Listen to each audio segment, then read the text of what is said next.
Hello বন্ধুরা, তোমরা সবাই কেমন আছো? আশা করছি সবাই খুব ভালো আছো। আমিও তো খুব ভালো আছি। তোমরা দেখতেই পাচ্ছ আজকে আমাদের বিবাহবার্ষিকী, আর আমরা কেকটা কেটে নিচ্ছি। কেক কাটতে কাটতে মনের মধ্যে একটা অনুভূতি চলে আসলো যে আজকে 7টা বছর দুজনের সঙ্গে কাটিয়ে দিলাম।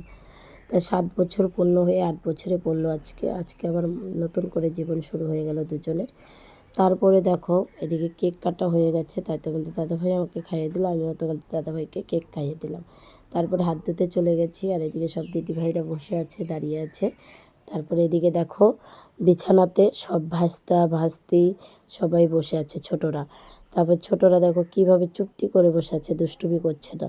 তারপরে ওরা তো জানে কাকিমণি ভিডিও করছে, তাই এখানে একটু তোমাদেরকে টাটা করে দিল। তারপরে ওদেরকে খেতে দিয়ে দিব, বেশি একটা বক বক করবো না। তারপরে দেখো এখানে আমার বড় যা বসে আছে, মানে চেয়ারে। আমার বড় যা বলতে ভাসুরের বউ। তাই সেখানে দিদিভাই আছে, দিদিভাই হাসছে আবার। তাই ভিডিওটা রাখছি এখানে, সবাই